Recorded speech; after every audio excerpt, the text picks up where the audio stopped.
Ang pelikula ay nagsisimula kay Simon Spear, isang estudyante sa high school, na nagkukwento tungkol sa kanyang sarili.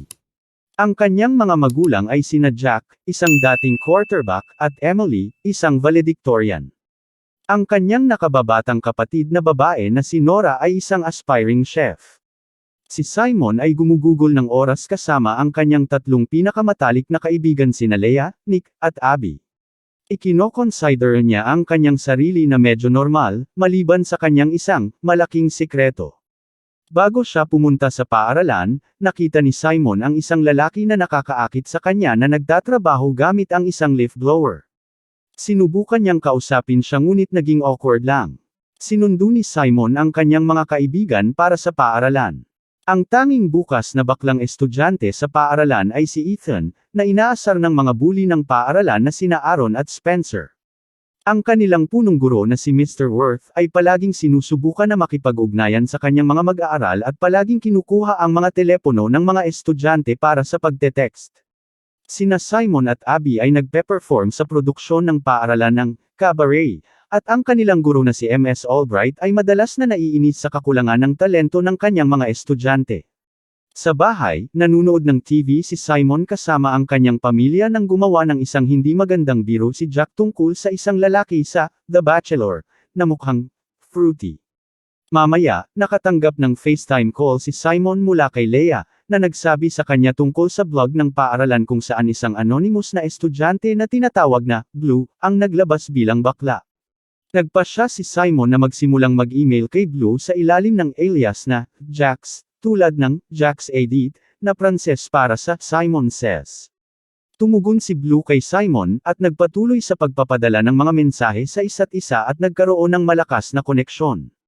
Nasa library ng paaralan si Simon kung saan hindi sinasadyang naiwan niyang bukas ang kanyang mga email. Nakita ito ng kanyang kaklase na si Martin, na kilala sa pagiging kakaiba at nakakainis. Lumapit si Martin kay Simon at sinabi na kinuha na niya ng screenshot ang kanyang mga email at epektibong bini-blackmail si Simon para i-set up siya kay Abby. Nagalit si Simon ngunit hindi pa rin handa na malaman ng lahat ang kaninang sekreto, kaya napilitan siyang sumunod. Sa tanghalian, inimbita ng kaibigan ni Simon na si Bram ang lahat sa kanyang bahay para sa isang Halloween party.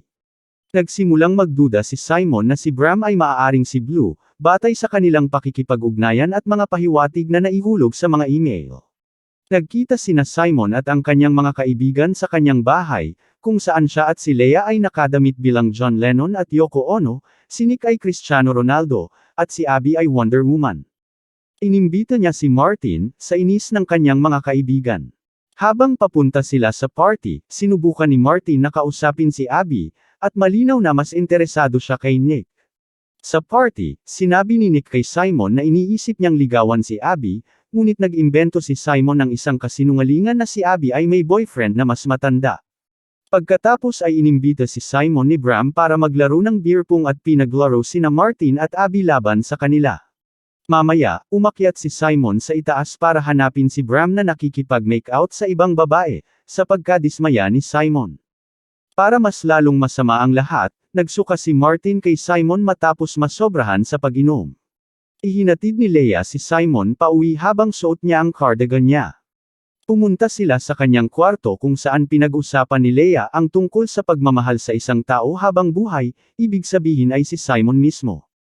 Hindi niya ito naintindihan at sa halip ay natulog na lang, at natulog si Leah sa sahig. Pinilit ni Martin si Simon na magmadali sa pagligaw kay Abby, kung hindi, maililik ang mga email.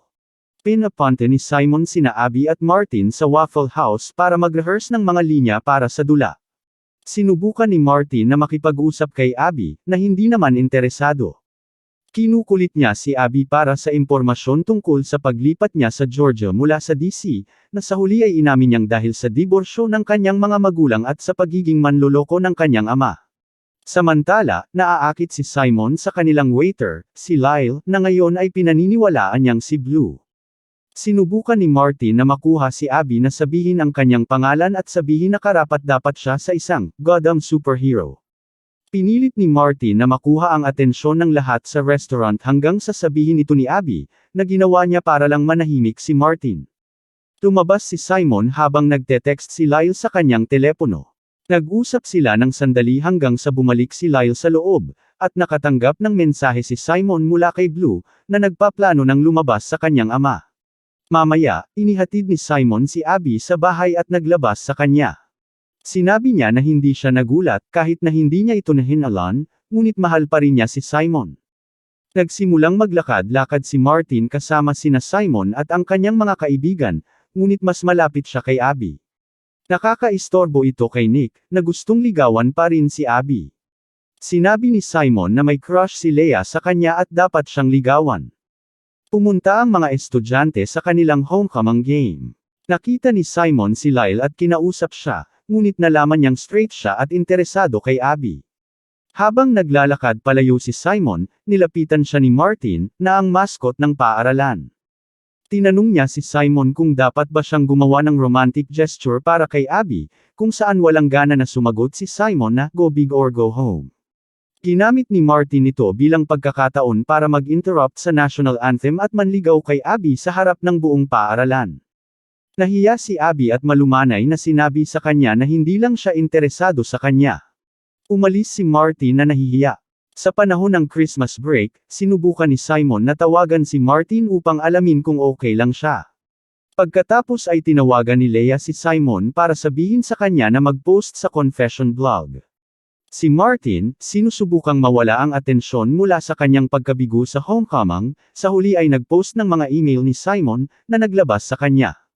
Nakita ni Nora ang post at tinanong si Simon, ngunit malamig siyang tumalikod. Nawala si Simon sa kanyang mga kaibigan sa panahon ng bakasyon. Lumabas siya sa kanyang mga magulang noong Pasko, at tila okay lang sila, ngunit gumawa ulit ng masamang biro si Jack, at hindi sila nag-usap ni Simon ng ilang sandali. Nakita ni Simon ang kanyang mga kaibigan sa kalye. Lumapit siya para kausapin sila, ngunit nagalit sina Nick at Abby sa kanya dahil sa pag-imbento ng mga kasinungalingan para paghiwalayin sila. Inakala ni Simon ang nangyari kay Martin at humingi ng tawad, ngunit umalis sila.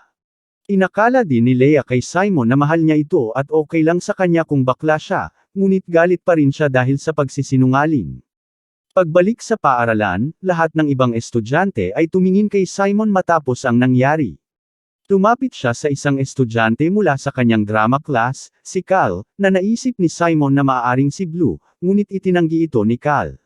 Sa tanghalian, nag-iisa si Simon nang tawagin siya nina Aaron at Spencer at pagtawanan siya at si Ethan sa harap ng cafeteria. Pumasok si Ms. Albright at kamangha-mangha na. Pinatahimik ang dalawang bully at pinapunta sila sa opisina ng punong guro. Napilitan din sina Simon at Ethan na sumama para humingi ng tawad ang mga lalaki sa kanila. Kinausap ni Simon si Ethan na nagsabi na kahit na bukas at kumpiyansa siya tungkol sa kanyang pagiging bakla, hindi madali para sa kanya, at ang kanyang ina ay nagpapanggap pa rin sa iba niyang pamilya na straight siya. Pagkatapos, pauwi na si Simon nang lapitan siya ni Martin, na humihingi ng tawad, ngunit sinabi ni Simon na, "Fuck off." Kinausap ni Simon ang kanyang ina, na walang problema sa pagiging bakla niya at sinabi na dapat siyang maging malaya na maging sarili niya.